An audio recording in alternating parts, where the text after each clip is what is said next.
Oke, mari kita buka dalam doa. Bapa, dalam nama Tuhan Yesus, kami sungguh bersyukur untuk malam hari ini Tuhan. Dari manapun juga kami pada FGP boleh berkumpul Tuhan. Kami percaya Tuhan Kau yang menuntun setiap langkah hidup kami Tuhan. Kami berdoa Tuhan, biar Kau memberkati pertemuan kami pada malam hari ini Tuhan. Biar apa yang kami perbincangkan itu semua boleh memberkati setiap kami Bapa. Di dalam nama Yesus kami berdoa dan bersyukur. Amin. Amin. Selamat malam teman-teman semua. Pada malam ini kita ada dua kesaksian, yakni dari Pak Stephen dan Pak Ferry, serta pembicara Pak Ruslan Wongso.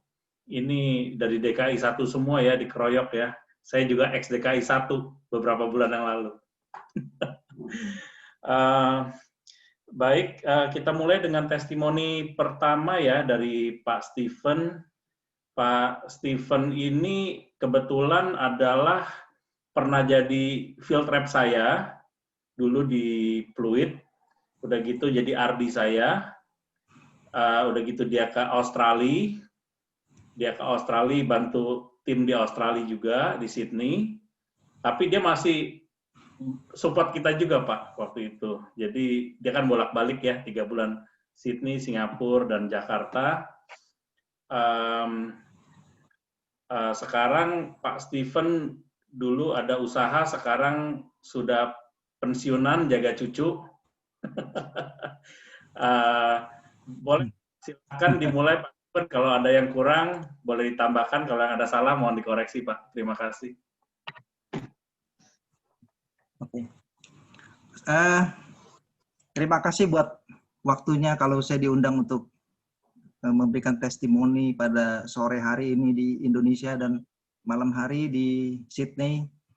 Jadi apa yang dikatakan Pak Daniel itu semua benar, cuman nggak terlalu lengkap gitu. Jadi saya yang lengkapi lah sekarang ini gitu.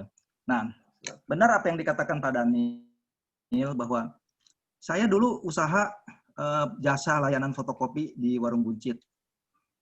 Tapi saya kebetulan entah bagaimana, saya sih percaya kalau itu adalah faktor Tuhan ya. Karena kalau untuk secara manusia tuh, saya tinggal di Warung Buncit di bagian selatan, punya selatan gitu. Ujung ke ujung, tapi saya gabung di Pluit. Saya suka ke full gospel di Pluit. Nah, tahun 2009 saya gabung di situ. Tapi ternyata usaha saya itu biasa kecil-kecilan gitu. Cuman saya tahu kalau kita mau dikasih perkara besar, dikasih titipin satu hal yang besar menurut ukuran saya nggak harus jadi orang besar dulu. Tuhan bisa pakai siapa aja, yang orang kecil-kecil pun bisa dititipin dengan perkara besar. Nah, apakah perkara besar itu? Perkara besar itu begini. Yang saya nggak kepikir justru itu Tuhan yang kasih gitu loh, ya kan? Saya waktu itu berpikir saya pengen anak saya itu kalau bisa di luar ya, pokoknya sekolah yang terbaik dan universitas yang terbaik gitu. Tetapi karena saya percaya kalau kita punya anak pendidikan baik, pendidikan tinggi dari universitas yang terbaik gitu, memang nggak membuat kita kaya, tapi minimal nggak membuat dia miskin gitu, keturunan saya gitu.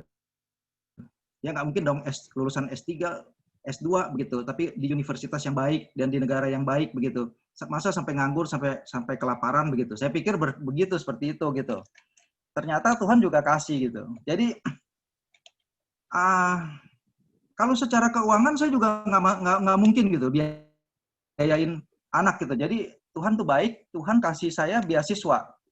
Kedua anak saya itu beasiswa, yang S1 saya bayar di Australia, yang kedua di Singapura tuh beasiswa full di Nanyang Technology University. Full beasiswa dari Sembawang. Mungkin bapak-bapak juga tahu ya kalau di situ nggak gampang sekolah di situ. Nah, kalau anak saya tuh saya habis-habisan, saya jual rumah, saya sampai istilahnya begini, sampai cincin kawin saya juga saya jual gitu untuk biayain dia S1 di Australia di University of New South Wales. di situ S1. Tapi S2-nya dia dapat beasiswa full juga, dapat gaji lagi 3.000 satu bulan begitu. Nah, satu kali usaha saya tahun 2007 itu saya nggak bisa terusin karena terus terang aja sejak Pak Jokowi sama Pak Ahok naik itu semua bisnisnya habis, bukan habis ya, tapi nggak ada kerjaan lah begitu. Nah, satu ketika anak saya bilang, udah papi sama mami pensiun aja gitu. Jadi saya dipaksa pensiun, bukan saya mau pensiun gitu. Sebenarnya nggak enak loh kalau hidup pensiun gitu loh. Ibaratnya begini, kita dikasih makan, dikasih pakai, dikasih tinggal, tapi disuruh diam aja begitu. Ya itu nggak enak loh. Saya pernah ngomong sama Pak Samuel Matahir tuh, ya gimana ya kalau kita jadi orang itu, kalau tinggal tunggu dipanggil Tuhan gitu, tunggu mati itu paling nggak enak gitu. Jadi kita kan harus berbuat sesuatu kan. Nah, anak saya waktu itu bilang begini, udah kalau soal kebutuhan papi nggak usah pikirin katanya. Waktu di Singapura nanti anak saya yang kedua jamin, waktu di Australia anak saya yang jamin. Saya bilang gitu. Tapi terus terang kalau secara manusia, saya berpikir begini, wah gimana dia jamin? Kan saya kalau dijamin juga standar hidup saya bagaimana jaminannya? Masa saya cuma tiap hari dikasih makan doang, dikasih tidur gitu, atau enggak?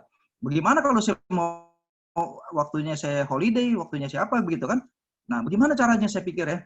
Nah, satu ketika saya ngomong sama istri saya, coba Jun, lu ngecek nih, ini anak kita mau jamin nih, bagaimana sih penghasilannya dia gitu, tau gak?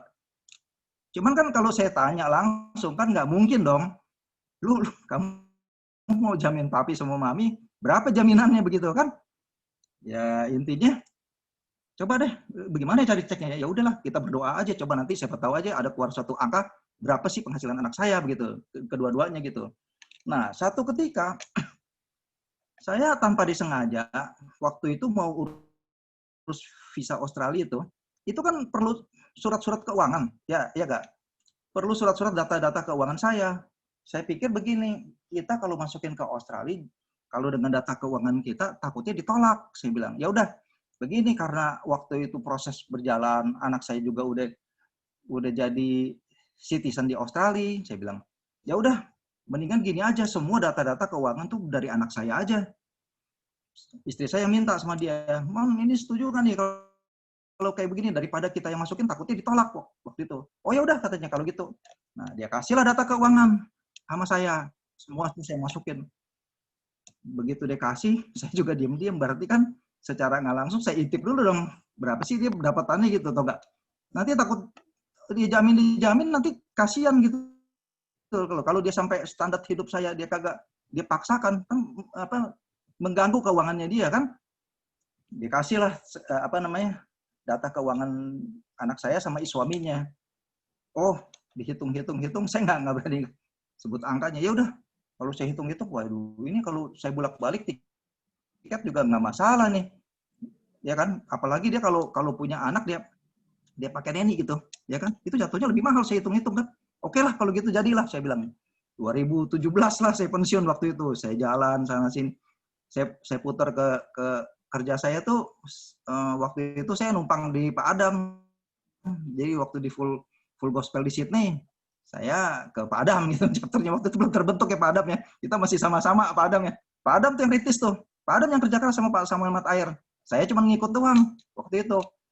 Nah, ternyata sampai sekarang ini saya terakhir pulang bulan November, awal November. Nah, begitu awal November, saya udah beli tiket balik tuh untuk bulan Februari, tanggal 25. Saya udah beli booking tiket. Nah, pada saat saya pulang, saya ajukan visa, itu visa saya ditolak. Ditolak bener, dengan alasan gini. Ini menurut kami, katanya, di kedutaan Australia, Embassy Australia yang ada di Indonesia, menurut pendapat kami, katanya.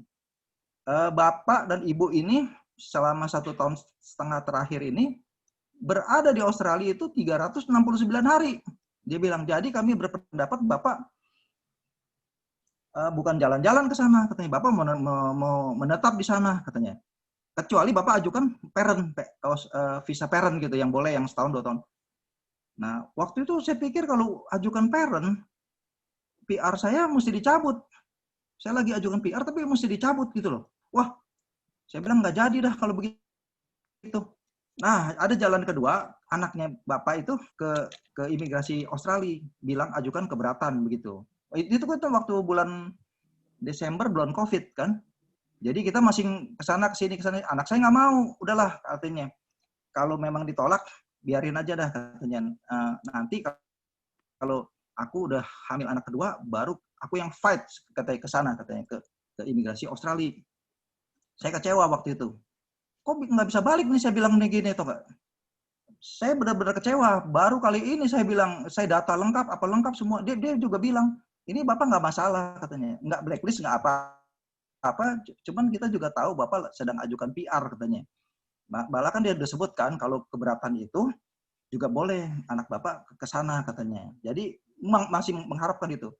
Saya pikir-pikir bulan Februari itu, ya udahlah, saya pikir saya untuk masa saya di Indonesia saya nganggur gitu loh. Saya ke Singapura. Pertengahan Februari saya ke Singapura, akhir Februari saya balik. Nah, itu pada saat itu tuh orang di pesawat udah pakai masker tuh. Tapi belum diharuskan gitu waktu pulang tuh. Waktu pulang ke Indonesia tuh saya awal Maret. Waduh, saya pikir nih gimana ini? Kira-kira berapa lama nih kok COVID begitu kan? Saya kecewa waktu itu loh, Pak. Saya pikir-pikir udah nggak jadi ke Australia, saya suruh diem lagi di Indonesia gitu ya kan, anak saya kagak mau maju gitu tuh, Kak.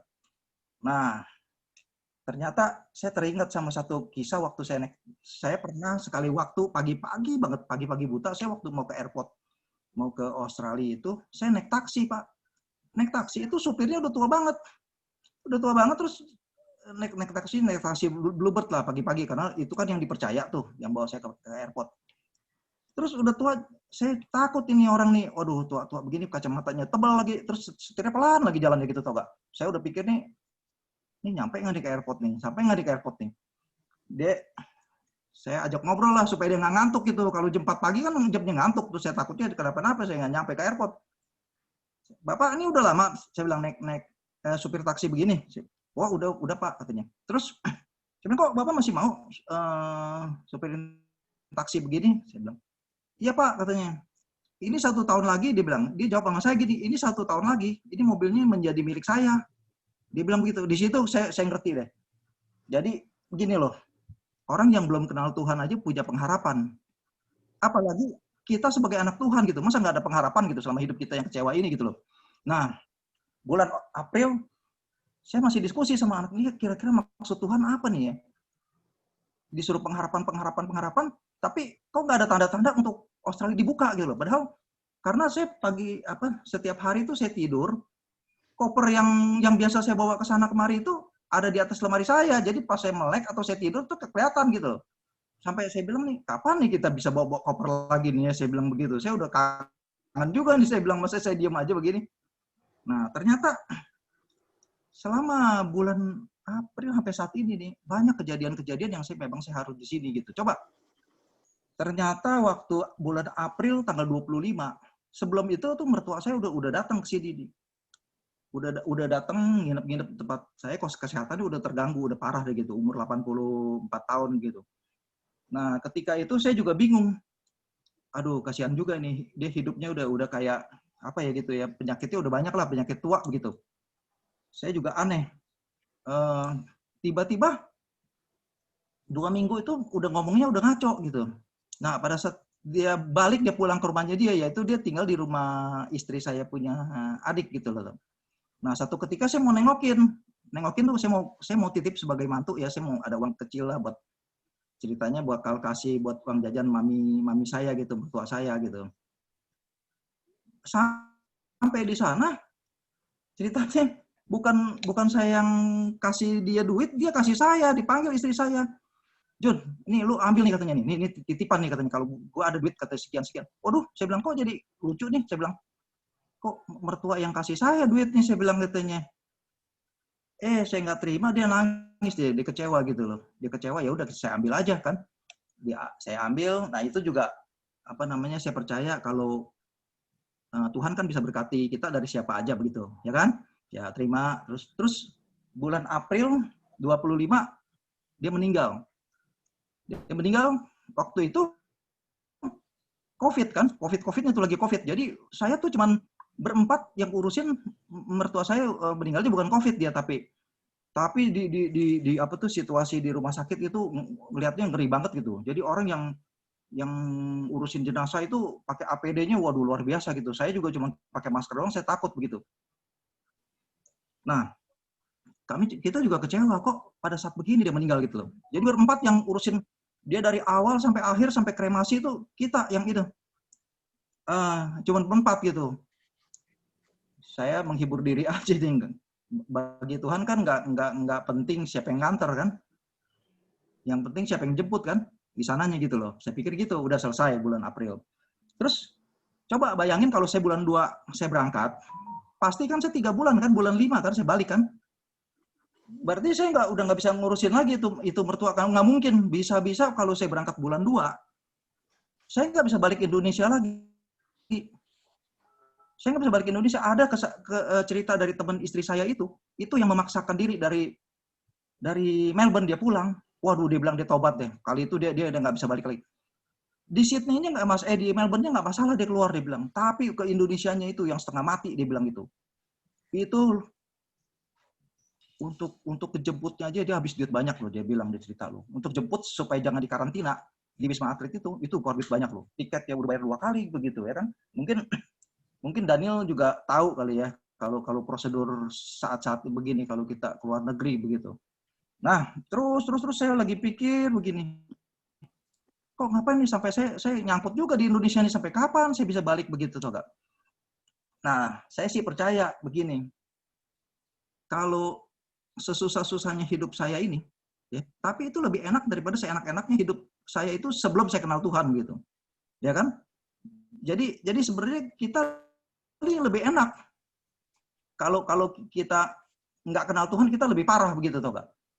Nah, satu ketika setelah habis kremasi mertua saya itu, tiba-tiba saya juga nggak kepikir lagi.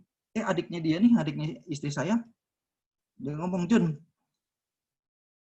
ini ada tanahnya Mami nih katanya. Lu kebagian, ini nilainya sih nggak gede. Cuman saya percaya bahwa itu semua jalannya Tuhan gitu. Dia tahu apa yang terjadi gitu. Bahkan dia sedang sedang memperhatikan kita tuh kehidupan kita setiap hari begitu. Nah, terus apa kaitannya saya bisa gabung di Full Gospel? Nah, saya terus terang aja begini. Jadi selama saya di Indonesia ini, ya, saya berasa bahwa saya nggak salah kalau saya join di Full Gospel gitu. Karena kenapa saya bilang gitu? Di Full Gospel ini adalah satu komunitas. Komunitas itu yang sehat dan benar. Kenapa saya bilang sehat dan benar? Komunitas sehat itu nggak bicara soal duit. Pokoknya di Full Gospel ini Tuhan selalu cukupkan kalian. Ya kan? Pertama-tama kan peraturannya kan bahwa kalau nganggur kan nggak boleh ngikut. Kalau pengangguran, yang pasti yang yang join di Full Gospel itu kan harus orang yang udah punya pekerjaan tetap minimal berpenghasilan untuk mencukupkan diri sendiri, itu sehat. Benar itu kenapa? Benar itu karena dasarnya kan Full Gospel itu kan kita percaya bahwa dari Kejadian sampai Wahyu itu adalah firman Tuhan, ya kan? Itu pasti komunitas yang benar. Nah, apa kaitannya saya bilang begini? Karena begini, selama saya di lockdown di Indonesia ini, ya, ternyata banyak yang menolong saya itu orang Full Gospel. Orang Full Gospel. Saya di Indonesia ini sampai mungkin kalau saya cerita, Daniel kenal kan sama Usdi kenal ya, sama Usdi itu banyak. Usdi dia orang Full Gospel, dia vice presidennya Pluit gitu. Dia yang urusin pindahin, dia pasangin filter air saya, dia cuciin AC saya, dia apain saya. Dan si Kimsan banyak menolong saya itu. Ada apa Pak katanya, rupanya teman-teman saya juga banyak. Dan orang gereja juga ada yang bantu segitu loh, paling nggak kasih informasi di mana saya nggak ada mobil dianterin gitu, toh nggak. Nah, itu orang-orang Full Gospel yang saya nggak tahu. Bahkan saya kenal sama Usdi itu ternyata ada di Full Gospel itu saya ada kurang lebih 3 orang ya, yang saya nggak tahu bahwa dia tuh pengurus Full Gospel itu di saudara saya. Di situ ketemunya di Full Gospel, dan Usdi itu juga termasuk saudara saya, cuman saudara jauh begitu loh. Ketemunya di Full Gospel. Nah, saya mau akhiri kesaksiannya saya begini.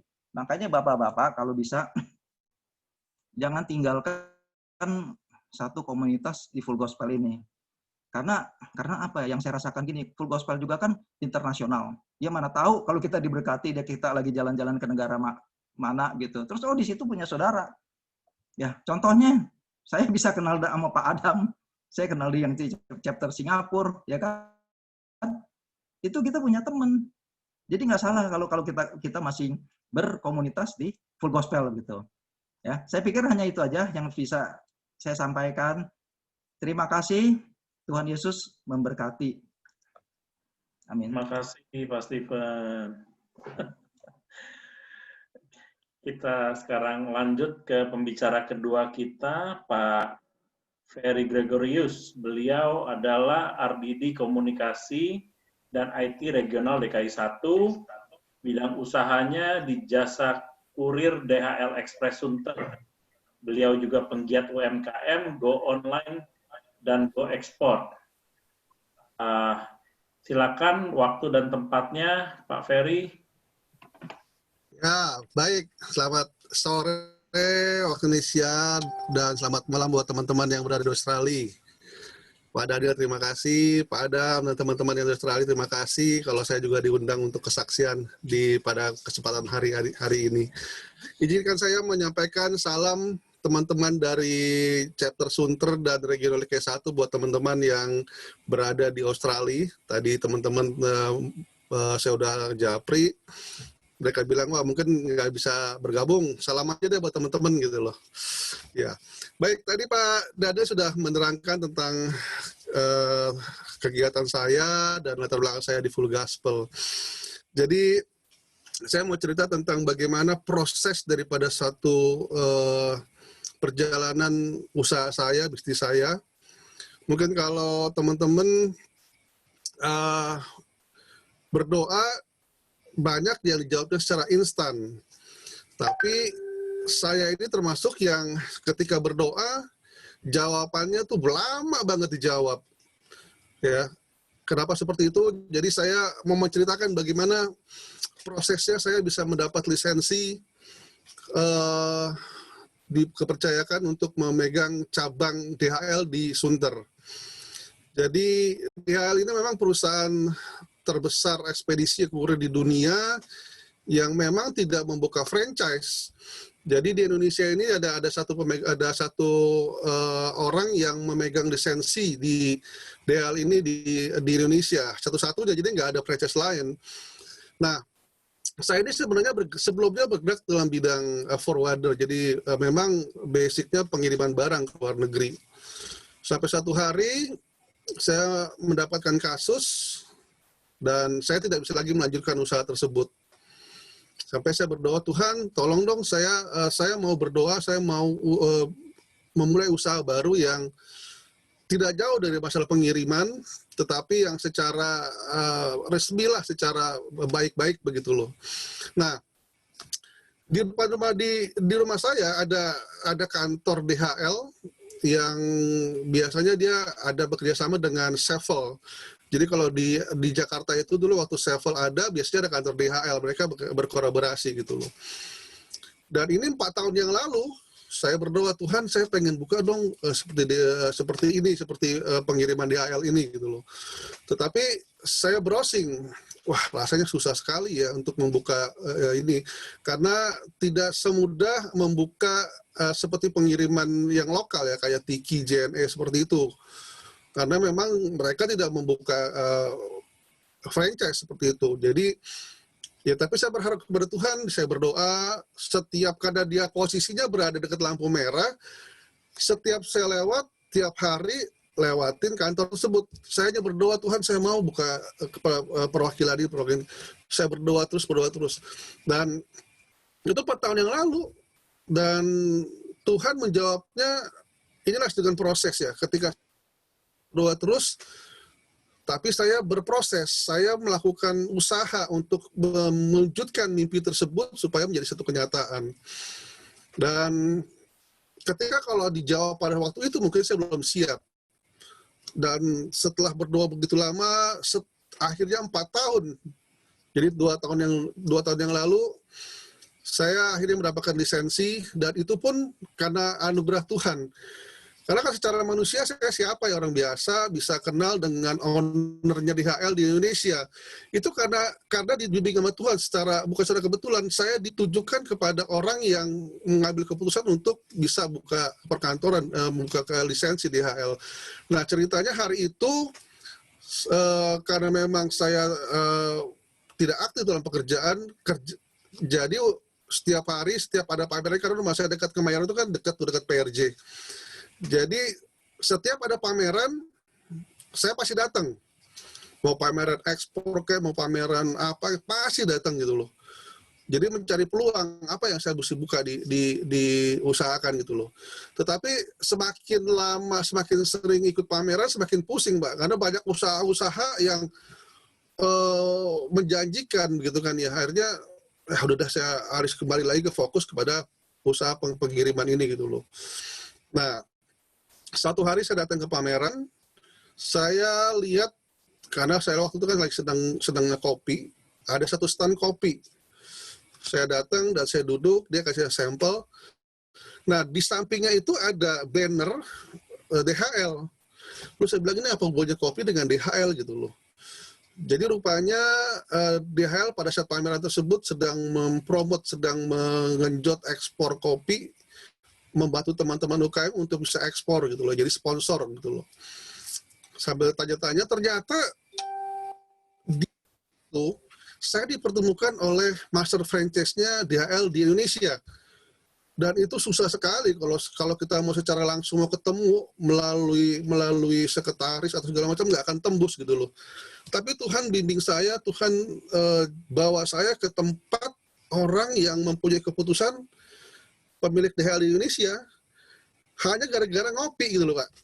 Dan itu Tuhan dahsyat banget. Saya kan merasakan bahwa ini proses-proses yang saya berdoa, dan Tuhan, artinya kalau kita berdoa aja tanpa usaha, rasanya susah ya gitu loh. Jadi itulah usaha saya, terus googling, melakukan komunikasi segala macam. Hari itu dia bilang, Pak, ini Bapak pemilik DHL. Dia bilang, dia senyum-senyum aja gitu loh. Karena saya tahu ini pemilik DHL ini termasuk orang penting di Indonesia pada masa jayanya presiden yang lalu ya, Pak Presiden Harto gitu loh. Jadi ini orang hebat, orang penting yang punya jabatan dan juga hubungan luas di Indonesia. Hari itu saya merasa agak gemeter juga gitu loh. Tuhan, apakah ini jawaban Tuhan yang diberikan kepada saya gitu loh. Dengan tanpa basa saya tanya, Pak, saya bisa nggak ya kalau buka keagenan di Indonesia? Dia cuma senyum, ketawa-tawa gitu loh. Ini siapa sih lo, anak kecil lo nggak mau buka DHL, lo tahu nggak DHL seperti apa gitu loh. Dalam hati saya gitu kan. Tapi orang ini humble, orang ini dia tanya, kamu pengalamannya apa? Saya bilang, ya saya pernah bekerja di pengiriman barang di forwarder gitu. Oh, oke. Lalu dia tanya, kamu tinggal di mana? Di Sunter, Pak. Oh, Sunter, dia bilang. Iya, Sunter ya. Saya ingat dibilang Sunter itu ternyata bulan depan itu akan ditutup karena Sevelnya sudah mengumumkan diri bahwa dia akan mundur dari Indonesia dan akan menutup seluruh gerainya Indonesia gitu loh. Dengan mau nggak mau, karena Sevelnya tutup, kantor DHL juga ikut tutup gitu loh. Karena di Sunter itu ada cabang, dia bilang, oke, gini, kalau memang nanti Sunter ditutup, coba kamu buka gitu loh. Saya dikasih waktu selama 3-4 bulan untuk cari ruko. Waduh, saya pulang sukacita sekali. Saya bilang, Tuhan, terima kasih gitu loh. Tapi di satu sisi, ketika saya dikasih mandat begitu, saya jadi bingung juga. Karena apa? Saya mesti cari ruko yang harganya mahal. Karena DHL itu kalau mau buka cabang itu harus di pinggir jalan. Harganya itu ratusan juta untuk sewa 1 tahun aja. Lalu saya mesti pakai deposit untuk menjamin untuk menjadi cabang di Sunter.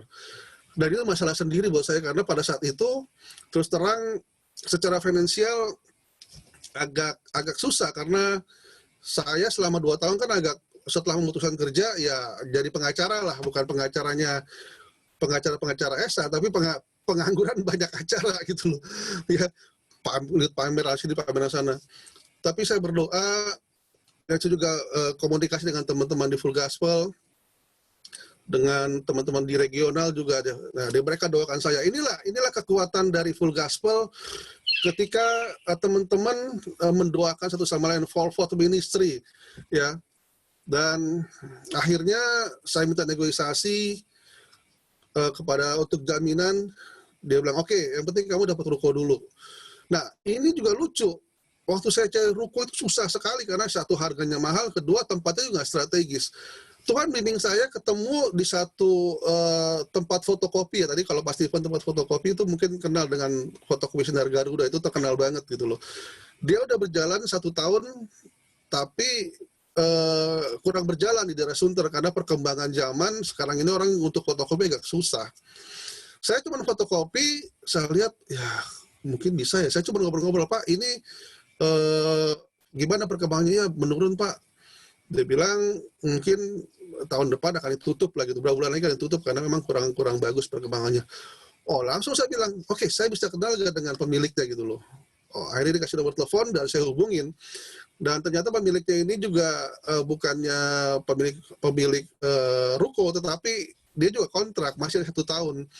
Saya temuin, dan Tuhan izinkan saya untuk bisa negosiasi. Bu, saya bilang saya mau kontrak 2 tahun atau 1 tahun. Jumlahnya berapa? Disebutkan angka, waduh berat sekali ya, karena memang di atas 100-an juta begitu loh. Tapi inilah jalannya Tuhan ya. Saya bilang, Bu, saya mungkin nggak punya uang sebanyak itu, bisa nggak saya cicil? Hari itu dia bilang, oke, kamu mau cicil berapa? Saya bilang, ya mungkin sekitar 5-4 kali. Oke, langsung dikasih ACC. Dia bilang, puji Tuhan kok mudah banget seperti itu ya. Sedangkan karena berasa bahwa dengan Tuhan akan membuat kita apa yang menurut kita susah, tapi ketika kita berdoa, kita berusaha, Tuhan akan memberikan jalan yang sesuai gitu loh. Akhirnya dia izinkan saya untuk untuk cicil segala macam, jadi nggak dibayar sekaligus. Saya langsung ke kantor pusat DHL, bilang, Pak, saya sudah mendapatkan ruko dan saya minta peringanan untuk jaminan. Dia bilang, oke, langsung di ACC. Hari itu saya ingat banget bulan Oktober, jadi 2 minggu, tanggal 10-an lah gitu ya.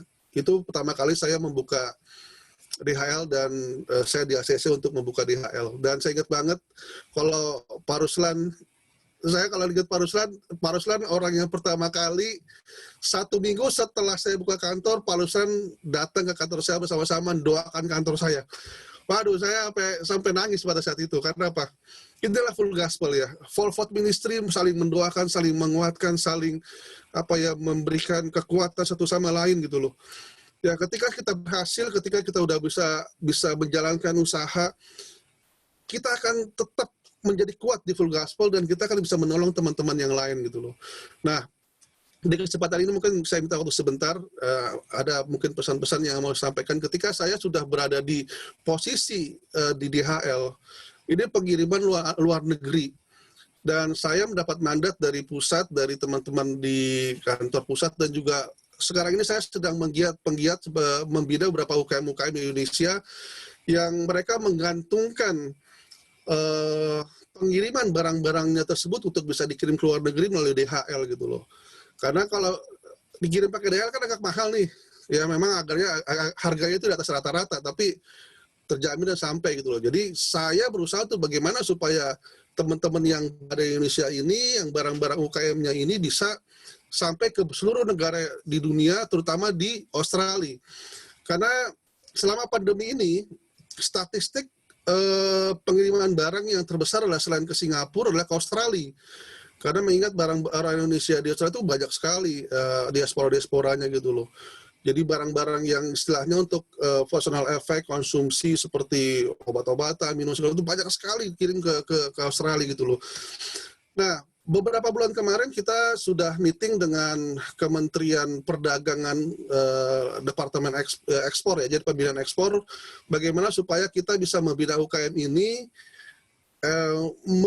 mendorong untuk ekspor barang-barangnya ke luar negeri. Saya tertarik dengan Australia karena teman-teman ada chapter di Australia. Saya berharap bapak-bapak yang berada di Australia bisa berkolaborasi. Ya istilahnya bisa menampung barang-barang yang UKM Indonesia untuk dijual ke Australia. Karena banyak sekali sih memang teman-teman yang di sana selain kita gitu loh. Saya berharap dengan adanya Full Gospel bisa saling bekerja sama, bisa saling menguatkan satu sama lain. Terutama teman-teman yang di Full Gospel. Karena teman-teman di Full Gospel juga banyak UKM-UKM atau mereka yang sekarang ini mengalami permasalahan dalam bisnisnya, mereka kembali kepada UKM. Saya berharap produk-produk Indonesia itu kan banyak sekali yang bisa diekspor gitu loh. Mudah-mudahan ini bisa berjalan dengan baik. Saya pun sedang membuat satu aplikasi yang bisa digunakan untuk pengiriman dengan harga yang murah dengan bersama dengan DHL.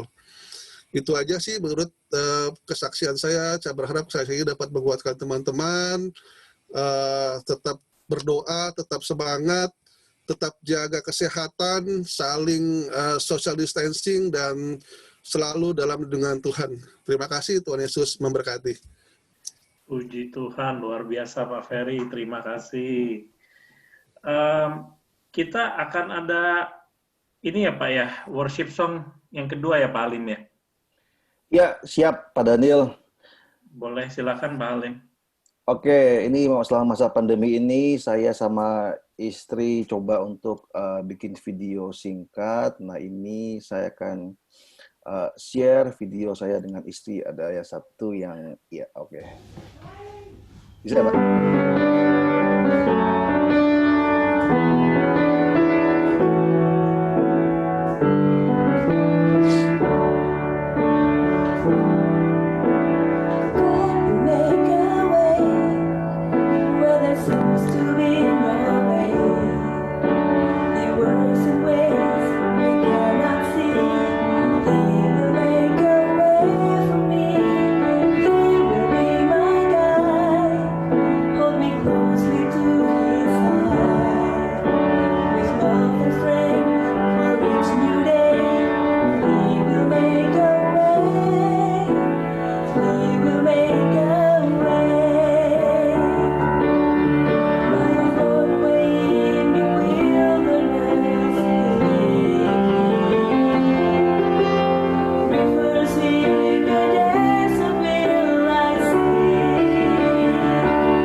Luar biasa pujiannya.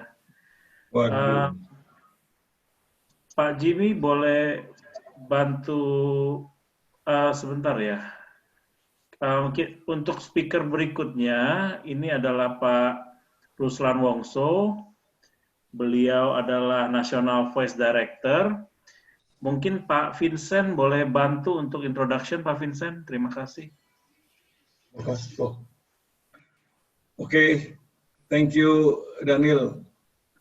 Ya, ini pembicara kita sore hari ini, Brother Ruslan Wongso, adalah salah satu teman dekat saya. Ya, at least ada 3 area di mana kami terus bersama-sama. Yang pertama adalah di National Board, ya. Beliau memegang jabatan sebagai National Voice Director, tapi kemudian beliau juga tahun lalu dipromosikan sebagai National Vice President untuk, Deputy MVP untuk departemen, ya. Jadi beliau juga seorang Deputy National Vice President. Kami sering kali bertemu 3 bulan sekali, ya. Kemudian juga sebulan sekali ketika beliau sudah dipromosikan sebagai Deputy MVP. Beliau jadi member daripada NB Core juga yang ketemu setiap bulan sekali. Nah, yang kedua saya bertemu seringkali dengan Pak Ruslan itu adalah kami sama-sama sebagai TV preacher, ya. Jadi kami ada satu namanya program namanya On Target. Tapi kalau Anda teman-teman buka di YouTube On Target program, nah kami itu ada 8 pembicara, ya. 8 pembicara. Kami bikin on target program, ya, di mana sekitar 9 menit kami berbicara tentang spiritual contents, ya, dan ada di Indovision. Tapi sekarang mungkin sudah masuk ke YouTube, ya. Nanti Pak Ruslan juga bisa menambahkan.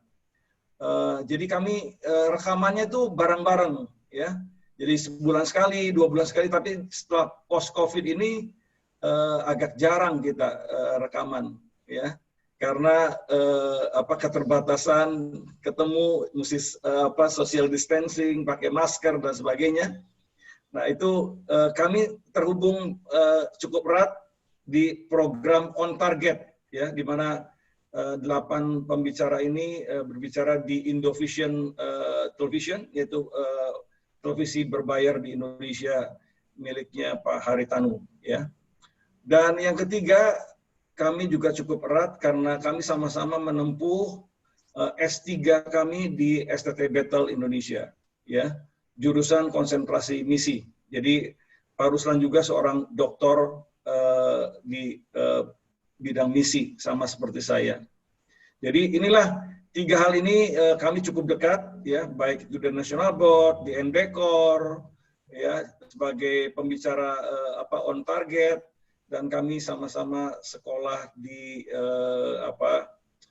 STT Bethel. Saya lebih duluan setahun sih, Pak Ruslan menyusul belakangan.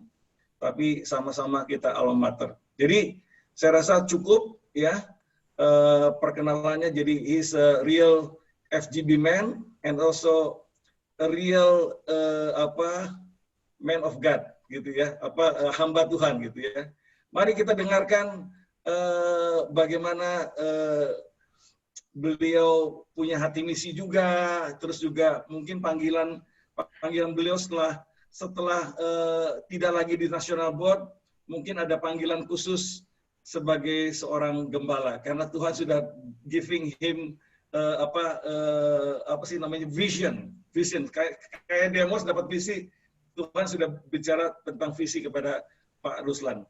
Kita sambut Pak Ruslan Wongso, ya, our special speaker for today. Thank you. Terima kasih Pak Vincent. Ya, Pak Vincent sudah introduksi awal mengenai diri saya. Baiknya kita berdoa sebelum kita memulai sharing ini. Mari kita berdoa, kita satukan hati. Tuhan, terima kasih, kami bersyukur pada malam ini di Sydney dan kami sore hari di Jakarta. Lewat Zoom ini kami bisa berkomunikasi, kami bisa sharing bersama-sama Tuhan. Kiranya Kau memberkati sharing pada malam ini di Sydney dan sore ini di Jakarta, Tuhan. Dan biarlah Roh Kudus yang memberikan pencerahan, pengertian, hikmat kepada semua yang mendengarkan program ini, Tuhan. Juga Kau memberkati channel internet ini supaya lancar hingga pada akhirnya.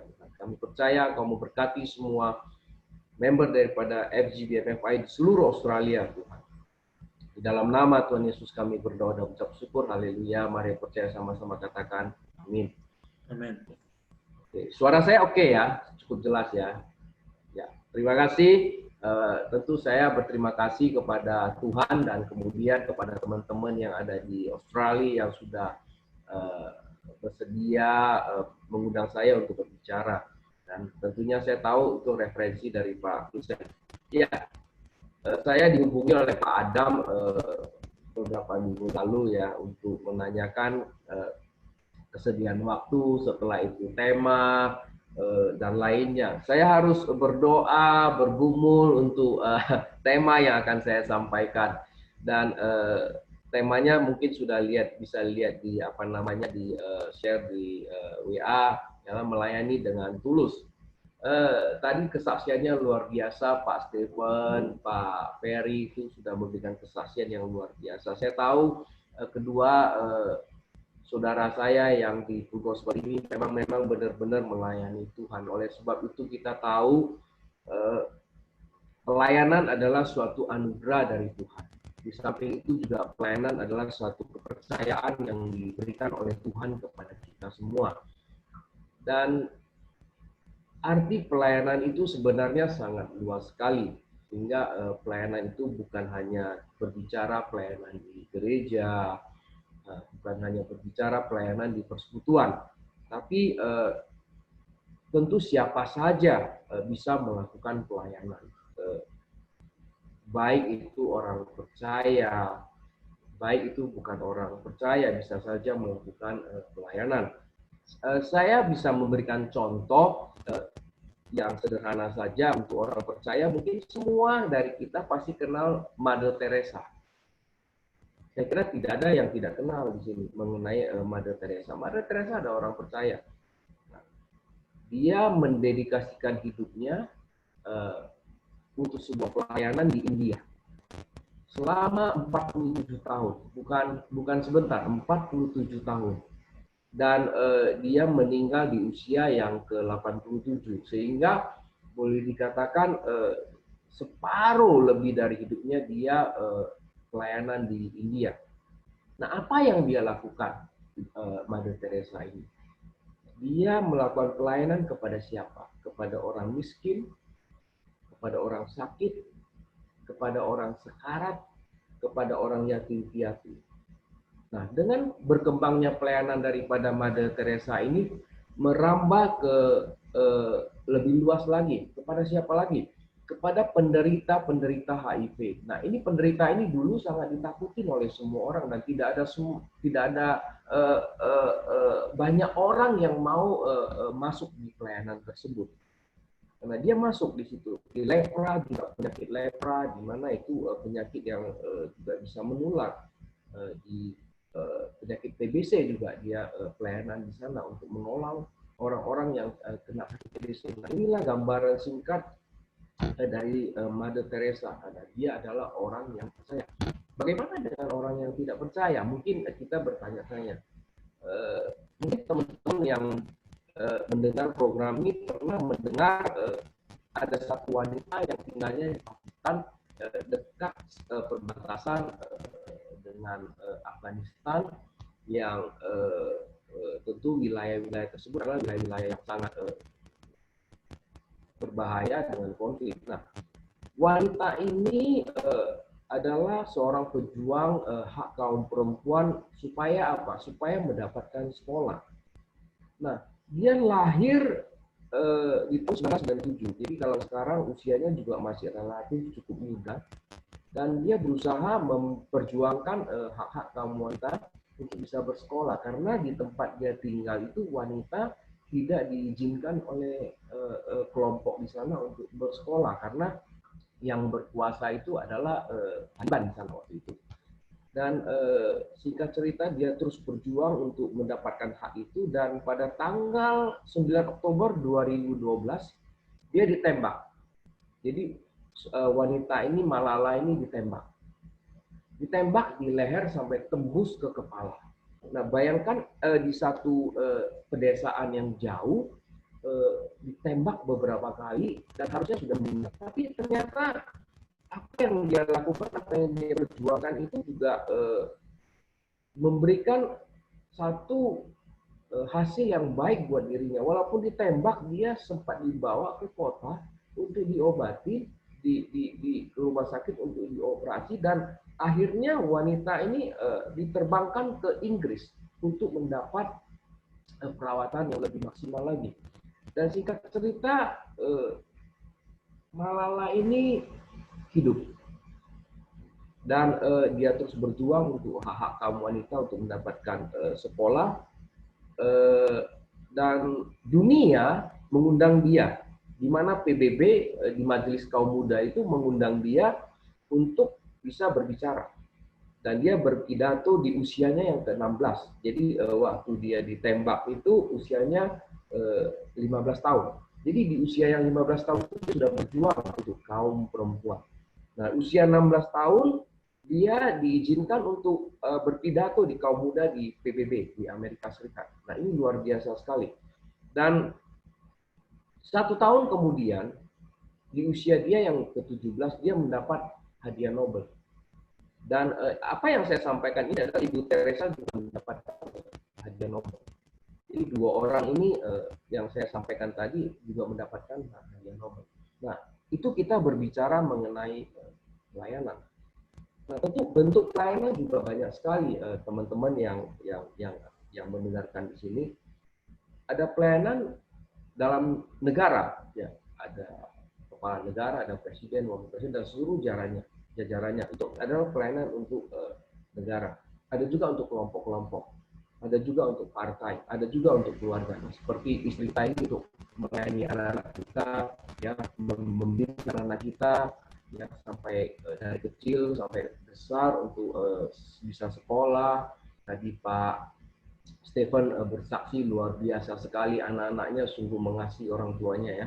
Nah, itu tentu adalah hasil daripada pelayanan orang tua itu, dari bapak, ibu, suami, istri melayani anak-anaknya. Sehingga pada saat pelayanan itu ada hasilnya, anak-anak itu bisa memperhatikan orang tuanya. Anak-anak bisa berhasil, kemudian memperhatikan orang tuanya. Nah, ini adalah bentuk-bentuk pelayanan. Demikian juga pelayanan di keagamaan yang tadi saya sebut di awal, bisa di keagamaan, di gereja, dan di mana-mana. Dan ada juga ormas, ya, pelayanan di ormas. Nah, ini kalau kita berbicara pelayanan di negara tadi, apabila sebuah negara itu mengalami pemilihan kepala daerah atau pimpinan tertingginya, itu sering kita baca di berita bisa terjadi sesuatu hal yang tidak diinginkan, sehingga kadang-kadang satu pimpinan bisa menghabisi pimpinan yang lain. Nah, ini artinya apa semua? Kalau begitu, pelayanan ini, bentuk pelayanan ini bisa juga dilakukan oleh orang yang baik, maupun juga bisa dilakukan oleh orang yang jahat. Kalau begitu, apa sih arti dari pelayanan itu? Sehingga pelayanan itu adalah suatu pekerjaan atau kegiatan yang baik saja. Itu pelayanan. Karena orang jahat juga bisa melakukan pelayanan. Dari contoh-contoh yang kita bahas tadi. Nah, kembali ke tema kita adalah melayani dengan tulus. Nah, melayani dengan tulus berarti pekerjaan pelayanan yang dikerjakan dengan hati yang murni, ya. Dan tentunya pelayanan yang dikerjakan dengan hati yang murni dan tidak dicemari juga oleh pemikiran-pemikiran yang jahat, tidak dicemari dengan agenda-agenda yang tersembunyi dan juga tidak ada kepentingan pribadi di dalamnya. Itulah melayani dengan tulus. Nah, siapa yang bisa menjamin pelayanan kita bisa seperti itu terus? Tentunya sulit ya. Saya mau bertanya kepada teman-teman, apakah di dalam pelayanan kita bisa kesal? Jawabannya bisa. Apakah di dalam pelayanan kita bisa tidak suka orang lain atau orang lain tidak suka kita? Itu bisa terjadi. Dan itu bisa dilihat nggak? Tidak, sulit dilihat. Yang bisa lihat hanya Tuhan. Sehingga pelayanan ada dua orang yang menilai. Satu Tuhan, satu manusia. Nah, kalau kita lihat begitu, bagaimana sih melayani dengan hati yang tulus? Kira-kira seperti apa sih melayani dengan hati yang tulus? Nah, kita bisa buka di Kisah 16, ya, Kisah 16, ayat yang ke-9 dan 10. Ini dikatakan demikian. Pada malam harinya tampaklah oleh Paulus suatu penglihatan. Ada seorang Makedonia berdiri di situ dan berseru kepadanya. Katanya, menyeberanglah kemari dan tolonglah kami. Setelah Paulus melihat penglihatan itu, segeralah kami mencari kesempatan untuk berangkat ke Makedonia. Karena dari penglihatan itu kami menarik kesimpulan bahwa Allah telah memanggil kami untuk memberitakan Injil kepada orang-orang di sana. Nah, melayani dengan tulus yang pertama adalah tentunya kita melayani dengan tuntunan Roh Kudus. Nah, seperti apa yang dialami oleh Paulus. Dia mendapat penglihatan, harusnya dia ke tempat lain, tapi dia mendapat penglihatan, dituntun oleh Roh Kudus, dia harus ke Makedonia. Oleh sebab itu, tadi saya katakan di awal, pelayanan kita ini dinilai oleh manusia dan dinilai oleh Tuhan. Nah, Paulus mengambil keputusan karena dia melihat tuntunan daripada Roh Kudus, sehingga dia bisa langsung mengubah tadinya yang dia harus ke tempat lain, dia berubah ke Makedonia karena melalui tuntunan daripada Roh Kudus. Nah, di Alkitab juga dicatat ya, Daud sebelum jadi raja juga dia melayani dengan tuntunan Roh Kudus. Di mana dia melayani dengan tuntunan Roh Kudus? Daud adalah orang yang memang sudah diurapi oleh Tuhan untuk menjadi raja. Tetapi butuh waktu yang lama supaya dia dibentuk, dan waktu dia menjadi raja dia matang. Dan dalam perjalanan ini dia dituntun oleh Roh Kudus. Daud dikejar oleh Saul, mau dibunuh. Ya, di mana-mana dikejar, terus dia lari, terus dia bersembunyi. Tapi pada dua kesempatan dia punya peluang ataupun kesempatan untuk menghabisi Saul. Tapi apa yang dia lakukan? Tidak, dia tidak melakukan apa-apa. Dan dia membiarkan Saul itu hidup. Artinya apa? Dia benar-benar melayani Tuhan dengan tuntunan daripada Roh Kudus. Karena Daud sendiri juga mengatakan, jangan ambil rohmu daripadaku. Itu Daud sangat mengerti kalau tanpa Roh Tuhan, tanpa Roh Kudus di dalam dirinya, dia tidak bisa berbuat apa-apa. Hingga kita butuh tuntunan daripada Roh Kudus. Daud sangat mengerti hal ini. Dia bisa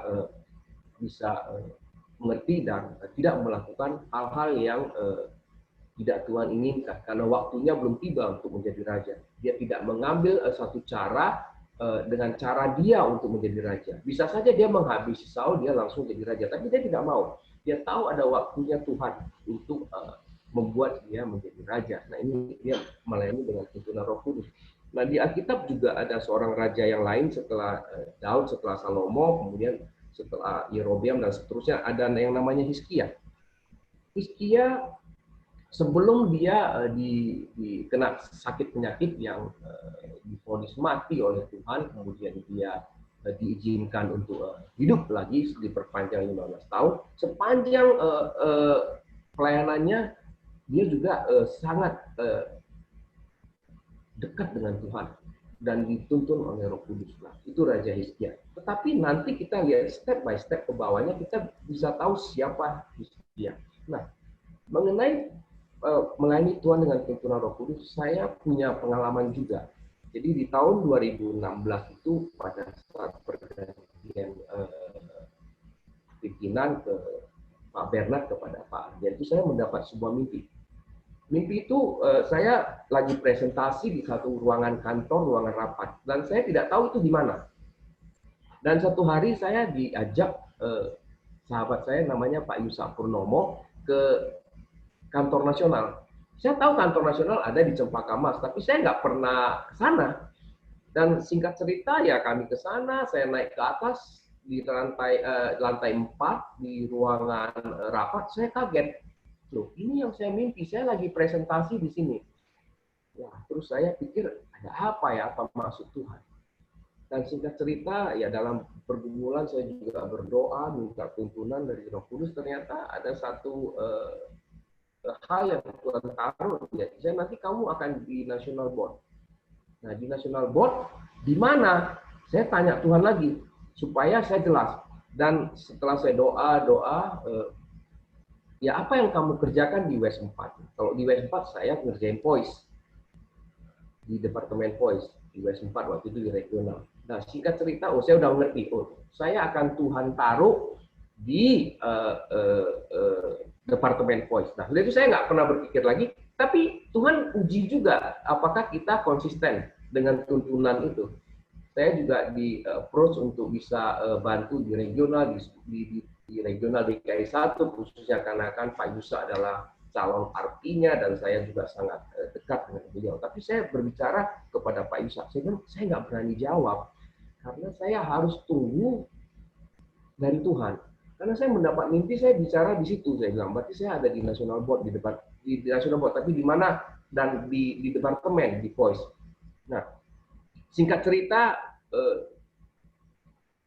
Pak Ardian memanggil saya, menginterview saya, dan singkat cerita saya diterima sebagai Direktur National Director untuk voice. Nah, inilah melayani dengan tuntunan daripada Roh Kudus. Tadi apa yang saya sampaikan itu terjadi di Alkitab, kemudian dicatat di Alkitab, dan saya mempunyai pengalaman pribadi yang seperti yang apa yang ditulis di Alkitab. Kita harus benar-benar melayani sesuai dengan tuntunan Roh Kudus.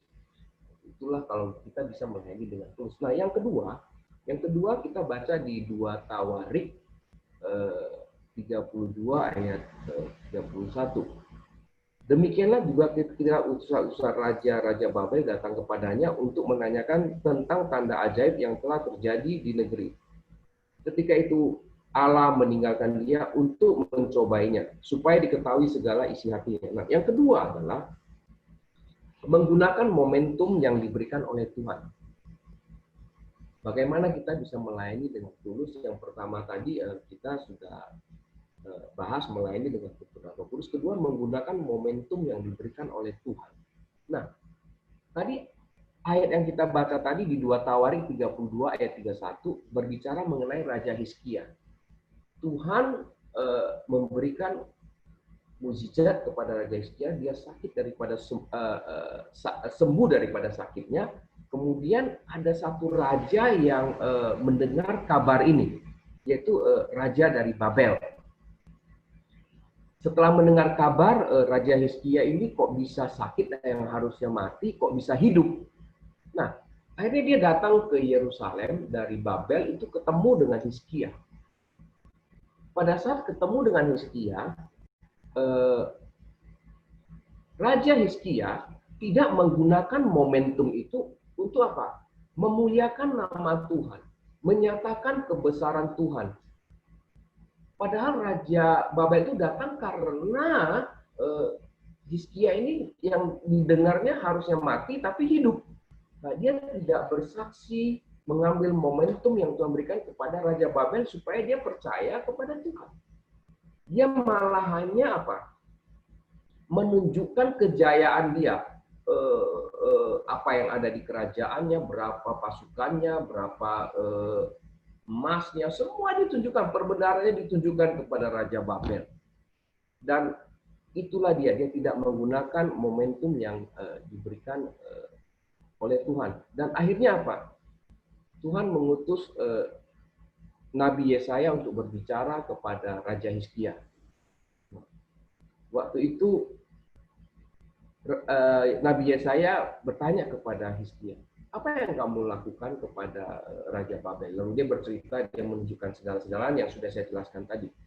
Dan akhirnya ya Nabi Yesaya memberikan satu teguran kepada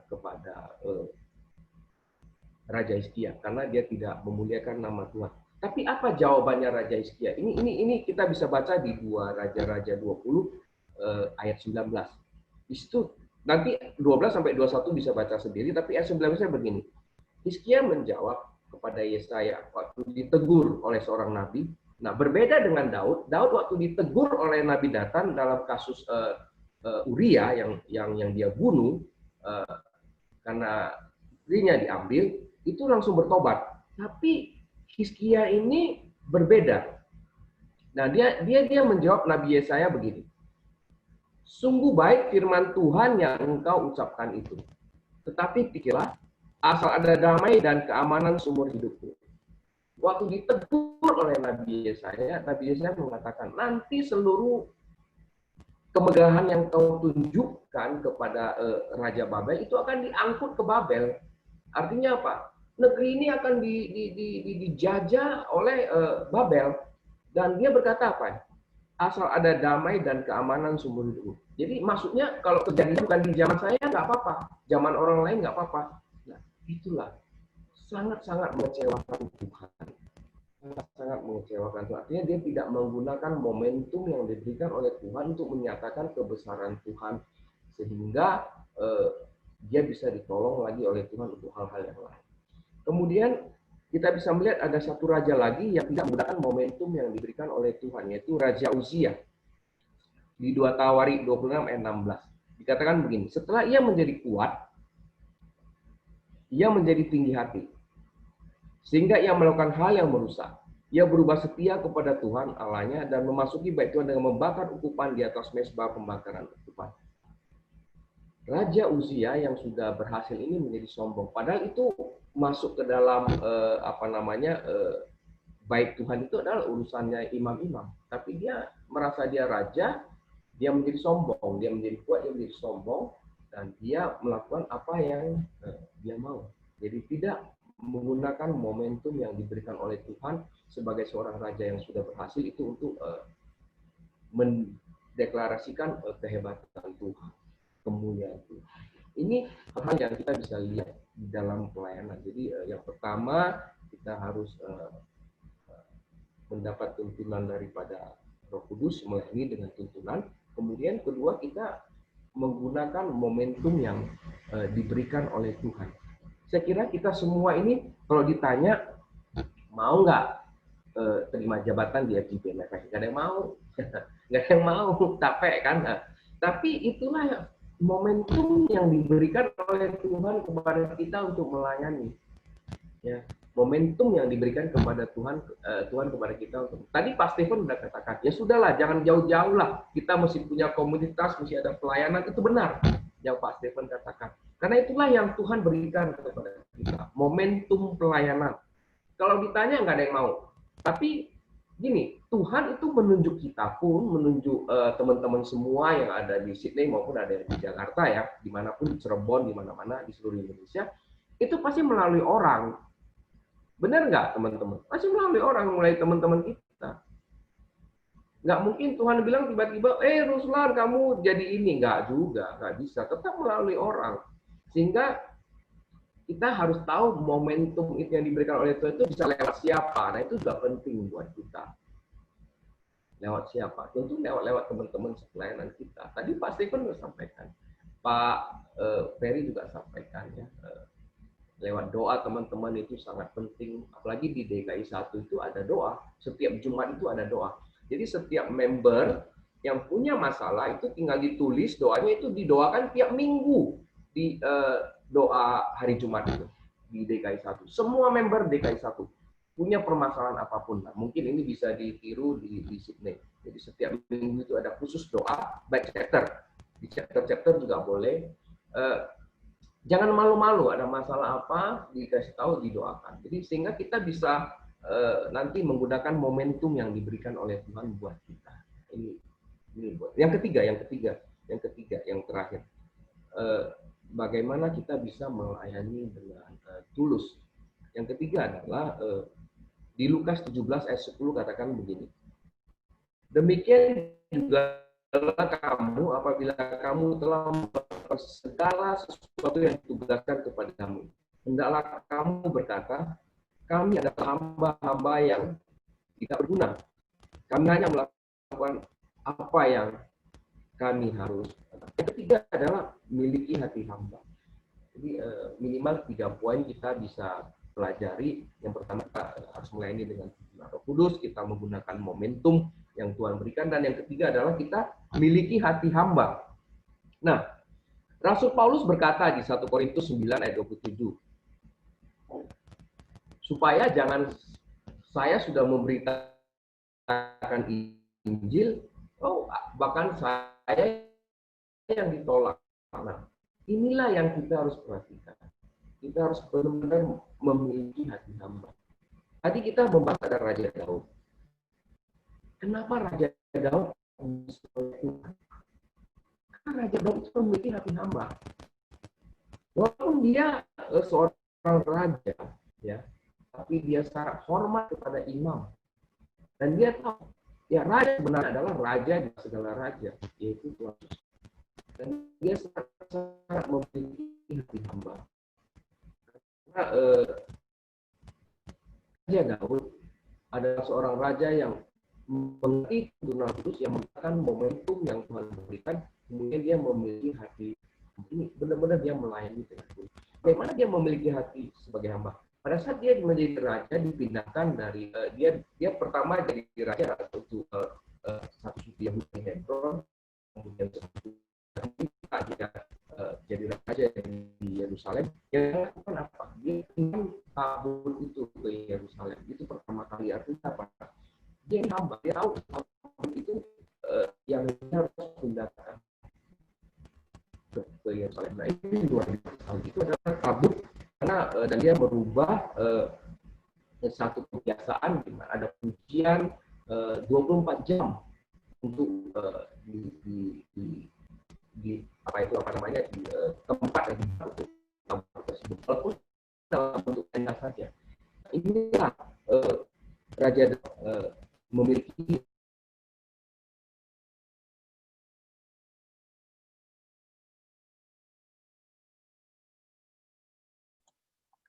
Pak Ruslan hilang ya, Pak Adam? Koneksi mungkin ya? Sinyalnya, koneksinya kali. Iya, hilang. Kayaknya putus. Hilang, nggak ada. Nah. Kita tunggu sebentar ya, Pak Ruslan.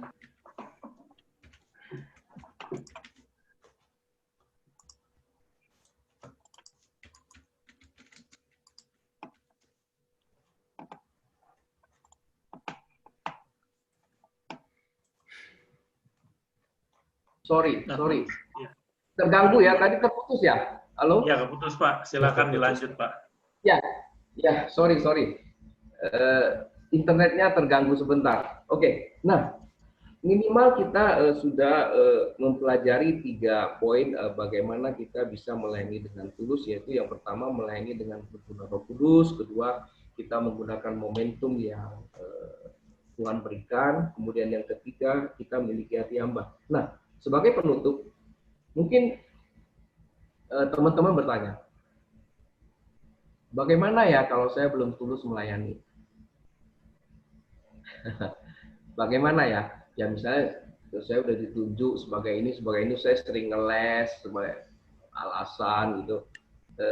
Sebenarnya nggak perlu khawatir ya, dan juga nggak perlu takut, karena setiap manusia itu pasti belajar, ya, belajar untuk bisa lebih baik lagi. Nah, kita harus ingat aja Roma 8 ayat 28. Kita tahu sekarang bahwa Allah turut bekerja dalam segala sesuatu untuk mendatangkan kebaikan bagi mereka yang mengasihi Dia, yaitu bagi mereka yang terpanggil sesuai dengan rencana Allah. Kita semua ini sudah dipanggil sesuai dengan rencana Allah, makanya ada di FGBMFI. Walaupun demikian, tidak perlu takut, tidak perlu khawatir. Kalau timbul pertanyaan dalam hati, apakah saya sudah melayani dengan tulus? Nggak apa-apa. Tapi setelah kita sharing ini, mungkin masing-masing bisa merenung, ya, bisa berpikir. Nah, nggak apa-apa. Tuhan akan membuat segala sesuatu indah pada waktunya. Tuhan akan memakai kita, menuntun kita supaya kita menjadi apa? Menjadi apa yang diharapkan, apa yang dikehendaki oleh Tuhan. Nah, ini adalah langkah-langkah yang saya sampaikan. Kiranya Tuhan memberkati kita semua. Jadi tentu saya yakin semua pasti ingat. Jadi tips melayani dengan tulus, ya, tips melayani dengan tulus. Yaitu satu, melayani dengan tuntunan Roh Kudus. Dua, menggunakan momentum yang diberikan oleh Tuhan. Tiga, memiliki hati hamba. Tapi jangan khawatir kalau belum, dan jangan takut kalau belum melayani dengan tulus, karena Tuhan kita akan menuntun kita.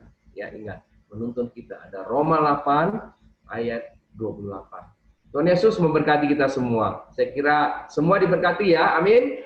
Amin. Terima kasih Pak Ruslan. Ya, terima kasih, ya. Tuhan berkati. Tuhan berkati. Luar biasa. Dari teman-teman, apakah ada yang mempunyai pertanyaan untuk pembicara maupun pesaksi kita pada malam hari ini? Silahkan. Boleh tanya juga mengenai voice loh. Voice. Iya, iya, betul. Gimana voice ini? Direktur voice-nya ada di sini. Iya. Boleh dong bertanya, Pak. Kalau voice ngambil di Sydney di mana nih, Pak? Nggak apa-apa kalau mau pesan dari regional Australia, pesan aja langsung ke kantor nasional, bisa. Langsung nanti kita coba cari cara gimana kirimnya pakai DHL-nya Ferry. DHL. DHL Ferry. Ini ya pakai DHL-nya Ferry, kan kita udah punya. Iya. Ada channel DHL-nya udah ada ya. Oke, ini kan momentum yang Tuhan berikan juga. Tadi masuk di poin nomor 2 itu kan. Pak Ferry sudah bilang, gua ekspor, ya udah kita titip aja di sono, kan tinggal bayar ongkos kirim. Paling kan dapat diskon nggak Pak Ferry? Iya kan? Satu lagi majalah Suara, karena saya lahir kenal Full Gospel dari majalah Suara juga kan. Iya. Jadi tidak ada kebetulan di dalam Tuhan. Pak Ferry bisa muncul, saya bisa sharing. Dia mengatakan saya ke tempatnya mendoakan dia ngomong baru saya ingat, saya udah lupa. Yang doa aja lupa, dia masih ingat. Nah, itulah artinya apa? Sesuatu yang kita lakukan berdasarkan tuntunan Roh Kudus, kita udah lupa, tapi yang nerima itu masih ingat. Coba. Tapi benar, saya baru ingat, saya datang ke tempatnya, itu masih hujan-hujan lagi ya, Pak. Ya, hujan-hujan waktu itu. Apakah mungkin dibikin versi digitalnya, Pak? Ada, digitalnya ada, Pak. Sudah. Bapak bisa masuk di aplikasi FGBMFI. Oh, FGBMFI, tunggu saya tunjukin. Kita punya aplikasi, Pak. Bapak boleh download, Pak. FGBMFI ada. Tuhan ini bisa apa namanya? Saya akan tunjukin aplikasinya di HP ini ada. Kalau bisa Android lihat sama Apple bisa ya, Pak ya? Dua-duanya bisa ya, Pak ya? FGBMFI IDN di sini ada nggak? Ada ini di sini. Tunggu ya, tunggu saya buka. Ini dia. Saya buka ini nih. Nah, ini FGBMFI IDN. Di aplikasi Pak, Bapak download di iOS bisa, di Android apa bisa, di Android bisa. Jadi itu di dalamnya digital Pak. Bapak bisa buka Pak. Bapak bisa ambil di sana free. Tapi yang baru-baru dicetak itu murah kok Pak. Cuman kita jual cuman 4.000 satu Pak. 4.000 kalau itu dolar Australia paling sekarang 11.000 ya. 0,4 paling 0,40 sen satu. 40 sen satu. Ya. Masuk ke City jadi $2 kali Pak, kan sama ongkos kirim Pak. Iya bisa. Tapi Ya, generasi muda sekarang maunya digital ya. Generasi muda. Saya ada yang Inggrisnya digital kok. Pokoknya digital, betul Pak. Ya, ada yang digital Pak. boleh itu boleh di ini. Ada yang digital, Pak. Pak Ruslan, FGP kalau kan dari website bisa diakses nggak, Pak?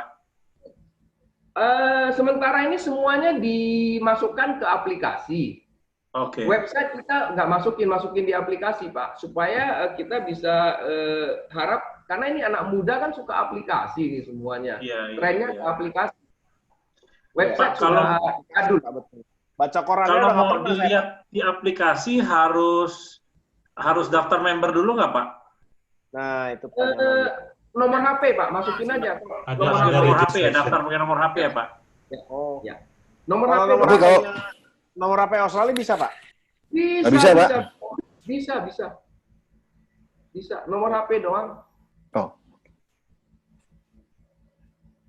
Itu alat Paling panggilan kalau voice. mau di onin, kumpulin aja nomor HP-nya, kirim ke kantor nasional, siapa-siapa aja yang mau akses, supaya nanti di-input aja dari sini, supaya waktu masuk langsung bisa dibaca. Bisa juga begitu. Oke. Voice-nya tetap dalam bahasa Inggris ada nggak, bro? Ada, bahasa Inggris ada, bro. Bahasa Nah. Mandarin ada, bahasa Indonesia ada. Mungkin Sydney perlu bahasa Inggris kan kalau di mana-mana, kalau ke restoran dia just put there Ya, atau di ya. bus. Ya, sama Mandarin Yang saya pasti- kira. Di sana yang pasti banyak nggak ada- tutoran, kan? Yang pasti nggak pakai bahasa tubuh ya, Pak ya? Susah, Pak. Enggak, betul.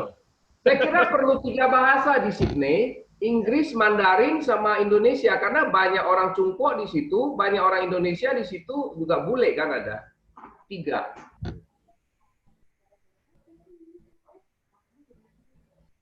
Boleh, Pak, kalau memang mau nanti dikirim dari Jakarta bisa, lewat Pak Ferry. Pak Ferry tolong dikasih harganya per kilonya berapa, Pak? Special price. Wih. Ya, special price, Pak. Karena kita akan kirim mungkin bahasa Indonesia, Inggris, sama Mandarin.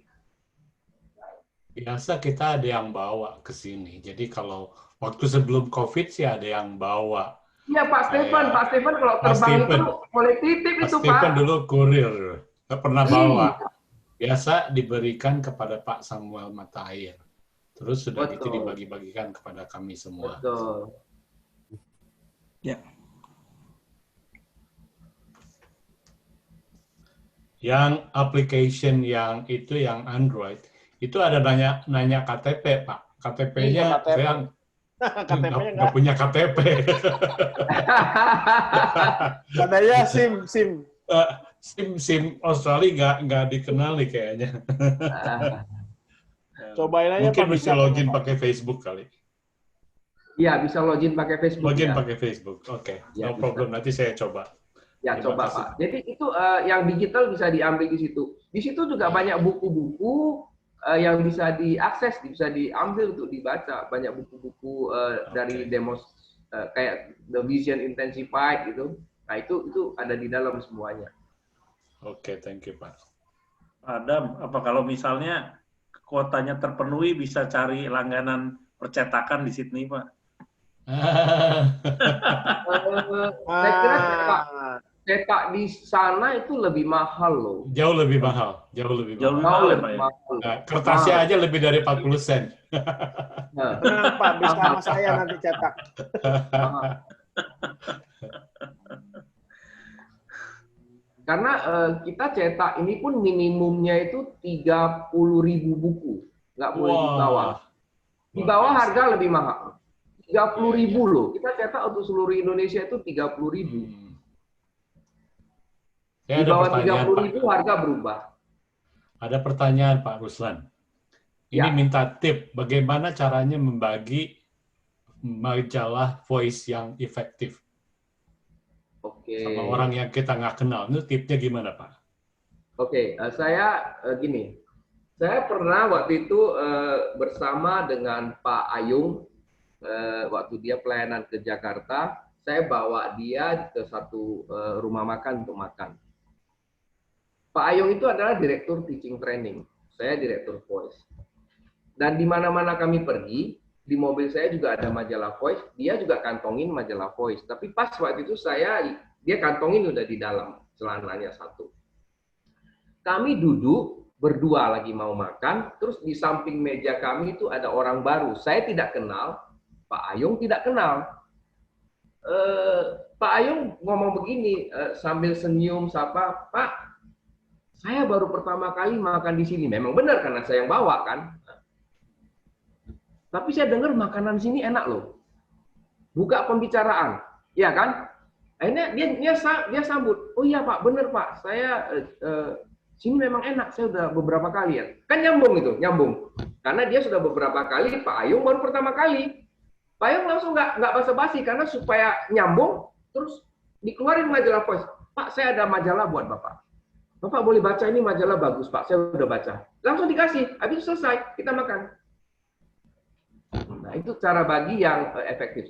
Saya pernah sekali waktu itu di pesawat juga, saya udah siapin di tas saya ada majalah Voice. Di pesawat, di sebelah saya ada orang yang saya tidak kenal karena saya naik pesawat, kok. Terus terbang, saya tanya, Bapak mau kemana? Waktu itu dia bilang, saya mau ke Spanyol. Oh, ke Spanyol ya? Bapak sendiri, saya tanya. Iya, saya sendiri. Nah, saya cuma bilang, Pak, kalau Bapak sendiri ke Spanyol, hati-hati ya Pak ya. Di sana banyak nona-nona Pak. Nanti istri anak-anak Bapak bisa lupa, saya bilang kan. Dia kaget loh, dia kaget. Terus langsung dia shock, dia bilang, Pak tolong ya Pak, doakan saya Pak ya, supaya saya kuat. Nah, coba. Nah, situ saya masuk. Saya keluarin majalah Voice, saya bawa beberapa. Bapak di sana ini harus baca Pak. Bapak harus baca ini. Dia nggak ngomong apa-apa. Dia bawa, Pak, saya pasti baca, Pak. Langsung dia simpan dalam tasnya. Very simple. Buka, lingkaran, langsung kasih. Jadi nggak usah dijelaskan itu buku tentang apa, nggak usah ya. Kasih aja. Karena kita cuma kasih aja ya. Iya. Nanti biar Roh Kudus yang tuntun dia. Kalau dia bertobat, ya dia ke gereja. Karena kita ini, FGB ini di tengah, kita ini ibaratnya brokernya Tuhan. Jadi kalau ada jiwa masuk gereja, ya udah itu gereja yang menuai. Kita nggak ada urusan lagi. Kita tujuannya apa? Jangkau jiwa di marketplace itu. Kecuali memang kita punya teman yang sudah memang kita mau kasih supaya dia bisa menjadi member. Nah itu perlu di follow up. Tapi kalau di luaran nggak apa-apa, kasih aja bukunya. Entah di mana dia kan ketemu, oh ini FGP yang buku yang saya pernah baca. Nanti dia datang bergabung gitu loh. Jadi kita kan nabur ini terus, nabur. Kecuali memang kita punya target teman atau siapa atau keluarga, nah, kita bisa terus ada follow up-nya, istilahnya ada follow up-nya. Begitu kita kasih, kita tanya. Nah, Pak Ferry ini adalah orang yang dapat majalah Voice.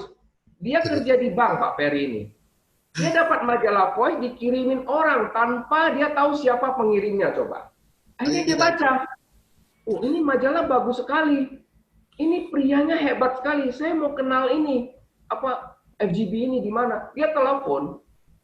Dia telepon ke kan ada kantor itu, nomor telepon kantor, dia telepon. Diterima sama si Pak Peter kan? Oh, ditanya, Bapak tinggal di mana? Akhirnya dihubung, oh kalau Sunter ada chapter kita di Sunter. Sampai sekarang beliau di chapter Sunter.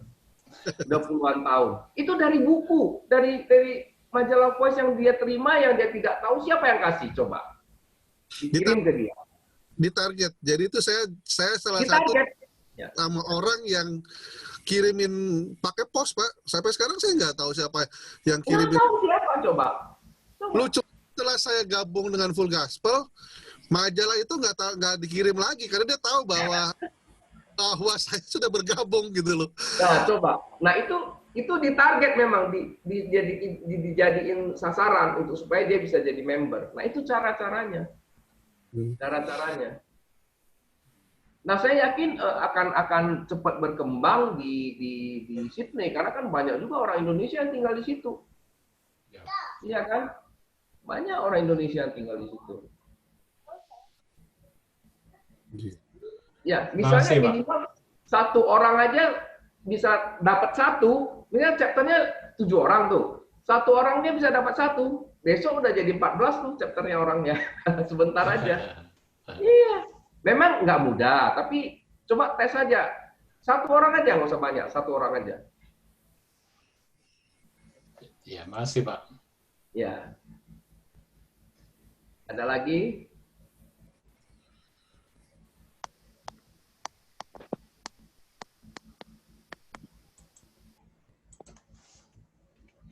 Ya, Pak Adam,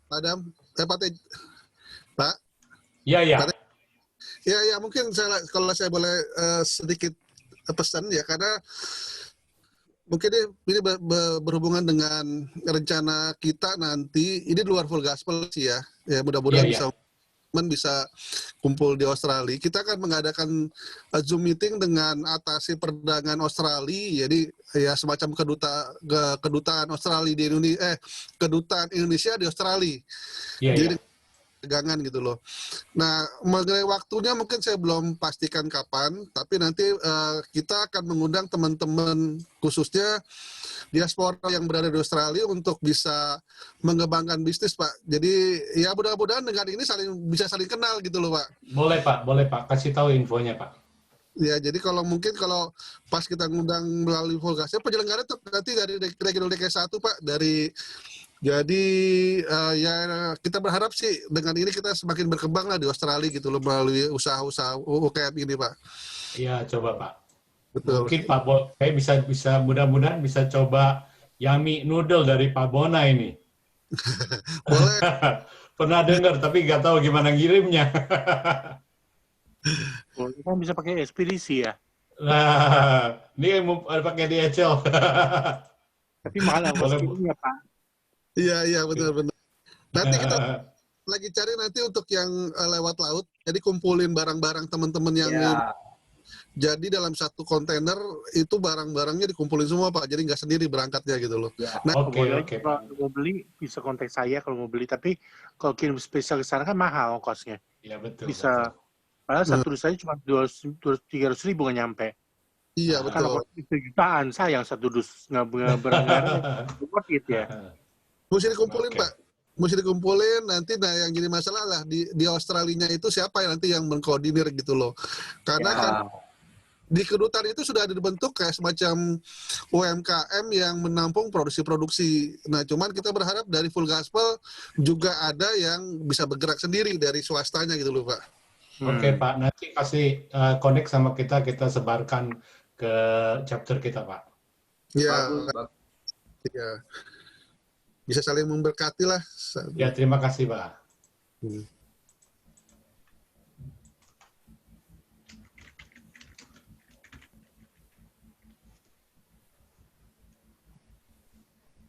Oke, Pak Daniel, silakan Pak Daniel. Kalau sudah tidak ada lagi, apa kita tutup ya, Pak ya? Ya, boleh. Mungkin kita bisa tutup dengan doa. Kita bisa panggil Pak Arifin.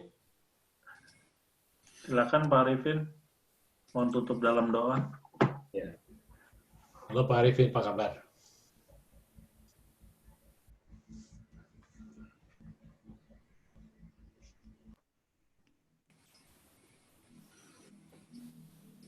Dia lagi mau coba unmute.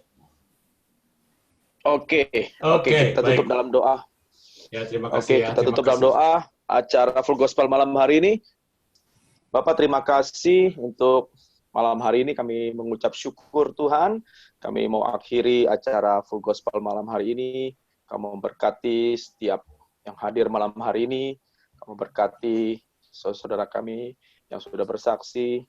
Pak Ruslan Wongso juga Engkau memberkati yang sudah menyampaikan firman Tuhan malam hari ini. Engkau memberkati, Engkau pakai lebih dahsyat, lebih heran, lebih luar biasa lagi. Amen. Biarlah Tuhan firman-Mu malam hari ini bukan hanya untuk didengar saja, tapi biarlah kami boleh menjadi rema dan menjadi pelaku Tuhan firman-Mu malam hari ini. Roh Kudus pimpin, Roh Kudus tuntun, Roh Kudus tolong setiap kami Tuhan. Terima kasih, kami menyerahkan semuanya ke dalam tangan Tuhan. Di dalam nama Tuhan Yesus kami berdoa dan mengucap syukur. Haleluya. Amin. Amin. Terima kasih pembicara Pak Ruslan. Terima kasih Pak Ruslan. God bless, thank you Pak Vincent. Pak Vincent. Thank you, Pak. Pak Ferry. Thank you, Pak Pak Steven. Joni, selamat malam. Pak Joni, siap-siap Pak Joni. Siap. Terima kasih Siap, semuanya. Pak. Malam. Pak Vincent. Oke. Pak Joni, udah jam 11 ya? Iya. Udah teller. Oke, Pak.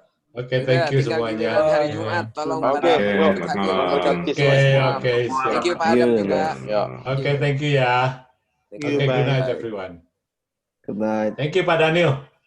Sama-sama. MC. Thank you Pak Daniel. Salam. Thank you, Ya, Bro luar Daniel. biasa. Mantap. Pak Hendra. Halo. Baru muncul, gambarnya baru muncul. Enggak, dari tadi dengar Pak